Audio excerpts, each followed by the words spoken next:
Okey, ni saya menuju ke Kamsis Siswi. Terdapat 3 blok di Kamsis Siswi. Ni pandangan di sekeliling berdekatan dengan blok C.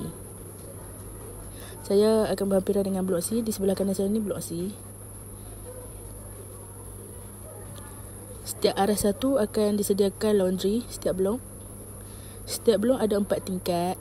Okey, ni pandangan dari sudut blok B. Saya akan berhampiran dengan blok B.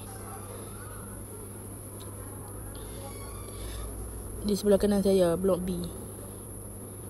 Dan akan menuju ke blok A.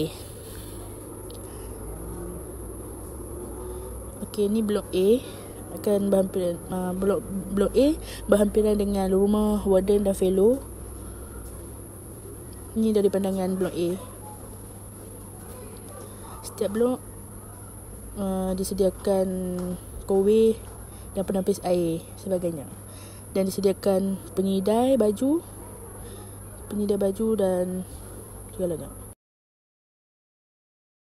2, 3. Di Polimas kita ada Korean Service Center untuk memudahkan kita ambil barang, beli barang online. Selain itu kita ada cafeteria. Cafeteria ni beroperasi pada pukul 3 pagi sampai 11 malam. Cafeteria ni dekat je dengan kediaman.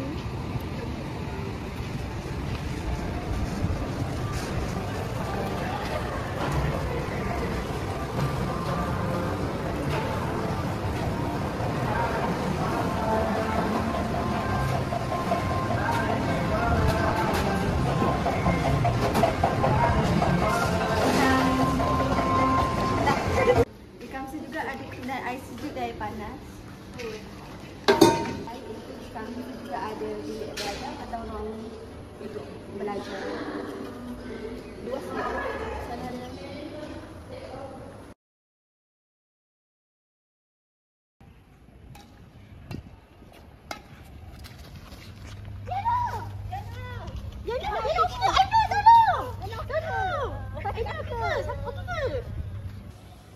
Hari ini kita nak buat gotong royong bersama kawan-kawan dekat Kamsis. Let's go. Jom, banyaknya ranting. Ni. Kutik-kutik tak tengok ni. Kumpul kan? Ranting ni. Assalamualaikum. Salam. Hai, buat apa tu? Kita tengok movie sama-sama? Jom. Kau nak tengok movie apa? Bila awak je lah malam ni. Tak nak tengok cerita hantu? Tak nak. Takut ke? Kat lawak tu ada lawak Yang mana? Ni? Kanan tu. Okey. Ada dapat berapa? 3 kot. Siapa tu? Syui ke? Lawak je Syui.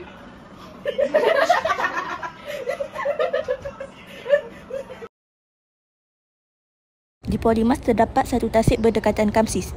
Dalam tasik tersebut terdapat pelbagai ikan. Di sini juga kita dapat bersantai-santai dan melihat pemandangan dan menghirup udara segar. Pada waktu petang, kita boleh melakukan pelbagai aktiviti yang berdekatan Kamsis seperti futsal, petang, bola tampar, jogging atau brisk walk, badminton dan bola sepak. Pada waktu selepas solat maghrib, di pusat Islam berdekatan Kamsis akan diadakan ceramah tentang agama. Dan selepas itu bacaan surah Al-Mulk dibacakan selepas isyak. Saya Fatia akan mengambil salah tugas saya iaitu membuat salah seorang security Kamsis untuk menanyakan pendapat beliau tentang keadaan Kamsis. Saya sebagai security mahu menjadikan Kamsis kondusiv kepada pelajar, bukan hanya untuk belajar tetapi juga membina asas pelajar. Okey, jadi saya akan membuat salah seorang pelajar yang tinggal di Kamsis. So, Farani, bagaimana perasaan anda tinggal di Kamsis? Perasaan saya seronok sebab kat sini selamat, lepas tu bersih. Lepas tu kat sini ada banyak aktiviti yang boleh saya lakukan. Macam malam-malam ada adim, saya boleh luangkan masa. Lepas tu kalau duduk rumah, saya selalu kena ganggu dengan ada keluarga kalau nak buat kerja. Jadi duduk kat sini rasa tenang saja nak buat kerja.